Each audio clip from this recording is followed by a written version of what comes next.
Thank you for joining us for an overview of the new CNA-SIP template. We appreciate your time and your dedication for school improvement. We want to give a special thanks to those who assisted us in the revision process.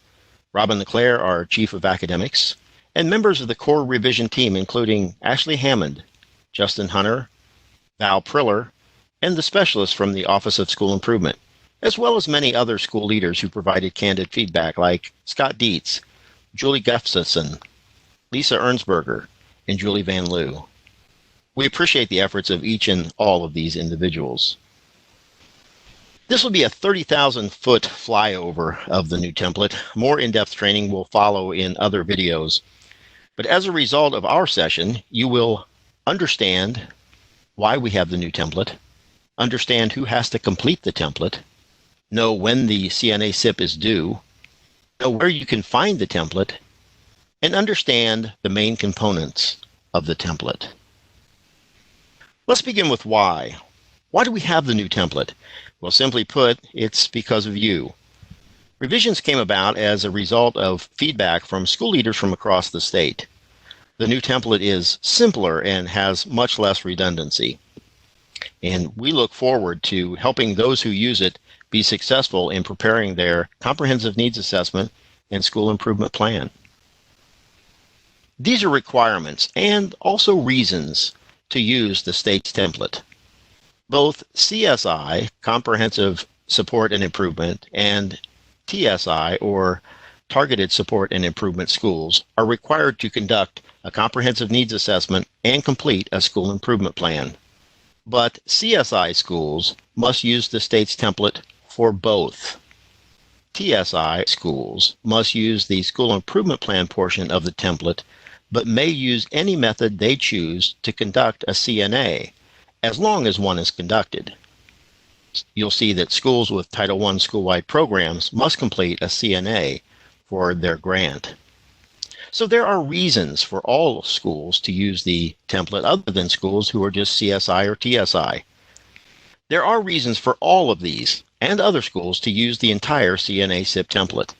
First of all, it's straightforward, and it's built for schools. It's built by principals for principals. And it satisfies all state, federal, and Title I statutory requirements. So whether you are a CSI, TSI, Title I school-wide program, or none of the above, this template is ideal for the continuous improvement process. Plans are due on October 2nd, 2020. This is for all schools, regardless of the template used. The state's template can be found on the Office of School Improvement's webpage. To get there, go to www.doe.in.gov and click on the Office of School Improvement icon shown here. That will take you to this page. Click on the link to open the template. You'll see that the template is available in both as a Word document and a Google document. There are 4 sections in the CNA-SIP template. Section A contains essential information. We call these core elements. They are required information for school improvement plans by state, federal, or title mandates. Section B is where schools assess their needs. Indiana law requires that schools determine where improvement is needed immediately. This is first done by looking at the core elements and the current school goals. In Section C, schools take this data or this information from the previous section. They conduct a gap analysis and a root cause analysis. You'll find out more about these in other trainings. And Section D is where all of this comes together and the school improvement plan and professional development plan are written. Again, these elements are required by state and federal law. These elements should look familiar if you've done a school improvement plan in the past. Please note that the core element number 10 applies to secondary schools only, and core element 11 to schools with Title I school-wide programs. The last thing we'll take a look at in this 30,000-foot view is the professional development portion of the plan, and we'll do so just to see how a table is laid out. The idea here is to look at how this table and other tables are arranged and designed in the plan.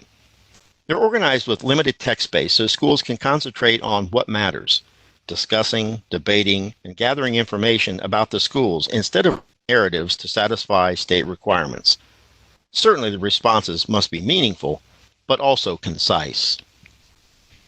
This has been a 30,000-foot view, a very simple, concise view of the CNA-SIP by the Indiana Department of Education.